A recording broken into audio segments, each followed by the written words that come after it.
Hello and welcome to Checkpoint, where every issue was inspected and put under scrutiny. I am Ian Rion, and today is the hangover of the festivities of Carnival de Manila. Actually, it's a busy weekend for us here at KP, because there are two back-to-back happenings that just happened in the previous weekend. First is the Grand Prayer Rally, the Family Rosary Crusade at UST, in which they have launched this program called A Million Rosaries for the World, and today is the first day, October 10, 2011, and some of our members have covered it, so we will just post our photos sometime soon. And the next day is the grand festivities at the Santo Domingo Church, which is the feast of Our Lady of the Most Holy Rosary in Carnival de Manila, which has a theme, Ina ni Cristo, Ina ng Buhay.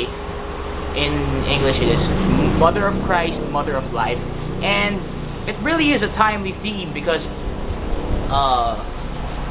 we are facing an ideology war in which we can compare our defiance against this reproductive health bill and other bills that have, let's say, made the Catholic Church stand for what is really true.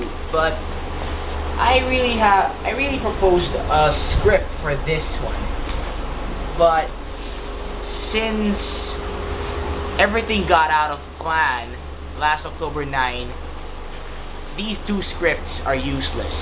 Anyway, before I throw this to the trash can, I'll just give you some of the main points of my two scripts.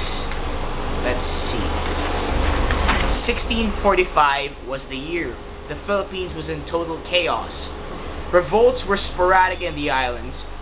Two earthquakes reduced Manila into ruins, and its Archbishop-elect, Fernando Montero de Espinosa, died before he even took possession of his cathedral. And to make the situation worse, the Dutch are prowling the Philippine shores, desperate to capture poorly armed Spanish galleons, kick the Spanish regime out of the Philippines, and spread the Protestantism of Calvin. In short, with all these ominous events, the Dutch were resolved that this weak state of the Spanish government in the Philippines is enough to decapitate its rule and incorporate the islands with Formosa, now Taiwan, and Indonesia, both of which were Dutch colonies. It was do or die. If the Spaniards and Filipinos lose, the Philippines will cease to exist. Well, I'll just post this on my blog. All these things that I should have written in this script. Okay, so the bottom line is that there are 5 battles in 1646 in which the Spaniards and the Filipinos faced the Dutch, in which they are outnumbered, outgunned, and outdated when it comes to weapons. The Spaniards and Filipinos only got 3 galleons and a galley and some brigantines and some small vessels, while the Dutch have large battleships. You see the difference? And this has become part of the 80 Years' War in Europe, where in Spain and the Netherlands, or the Dutch colonies of Spain, were in battle with each other. So in Filipino, let's say, nadamay tayo dahil Spanish colony tayo eh. But because of their powerful asking of prayers to the Blessed Virgin Mary, Our Lady of the Most Holy Rosary, all these battles were won by the Spaniards and the Filipinos, thus making the Philippines still the Philippines. And General Sebastian Lopez, the last commander of the Spanish-Filipino fleet in these 5 battles, fulfilled their vow of marching barefoot to the shrine of the Virgin of the Rosary. From that time on, all efforts of the Dutch to capture the Philippines were already in vain, because after the Battle of Carnival de Manila, the last battle in the 80 Years' War is the Battle of the Port of Cavite. The people who are the defenders of the Port of Cavite have dauntlessly fired upon the ships the Dutch ships, however at the cost of their city, or their port city, in which all structures in there were destroyed, even their church. An ecclesiastical committee of the vacant see of Manila then convened to investigate if the said series of battles were to be declared as miracles, and true enough, they were for the following reasons. First, despite bitter fighting, only 15 people from the Spanish-Filipino crew lost their lives.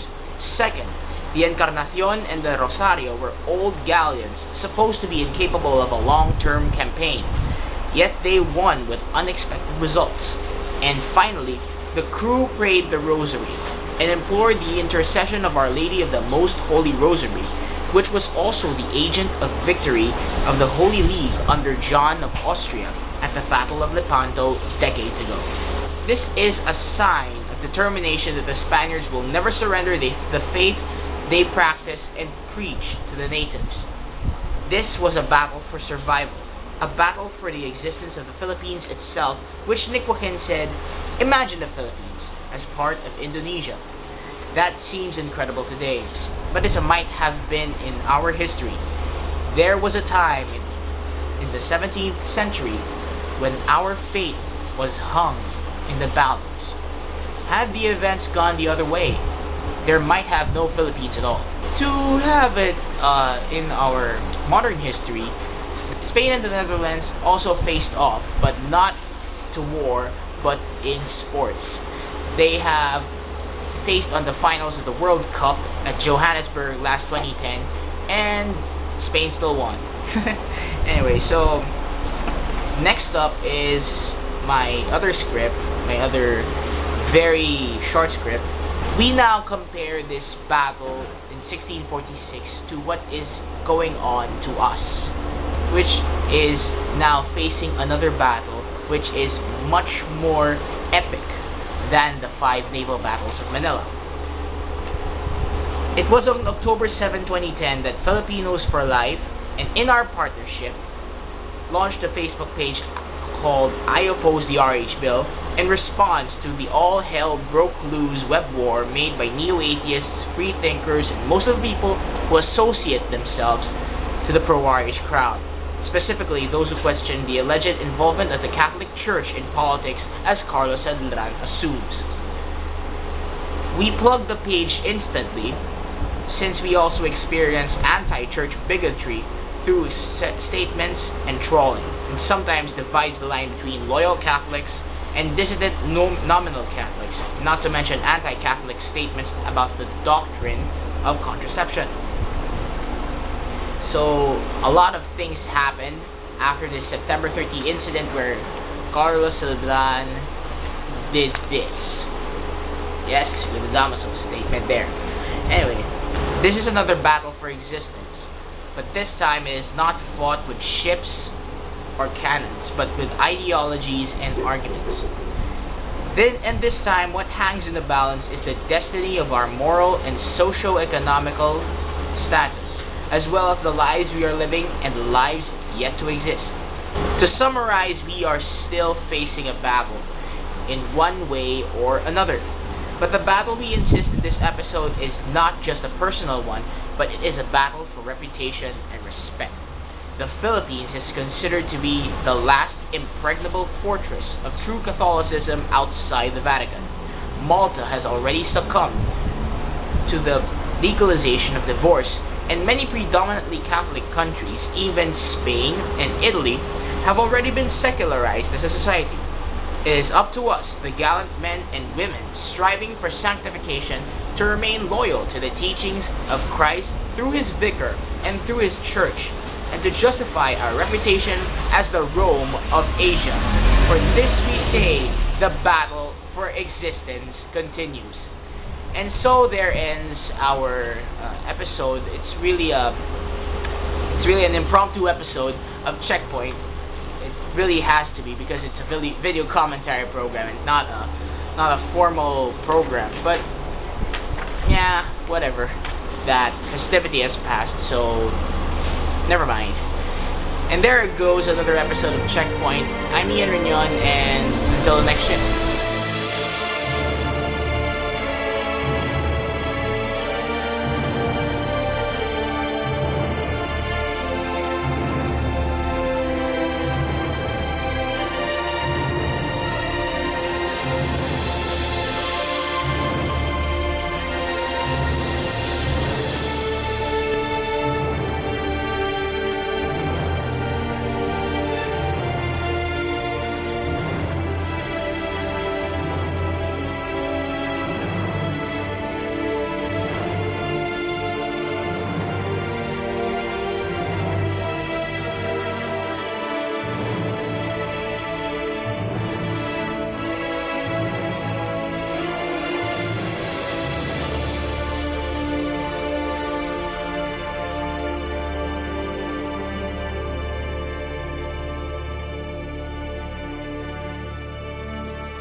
Slow your roll, it's time to seek heaven. Our mind is weak, repping the Christ and King. Listen, the reward is everlasting. Cling to his word to a life never lasting. Slow your roll, it's time to seek heaven. Our mind is weak, repping the Christ and King. Listen, the reward is everlasting. Cling to his word to a life never lasting.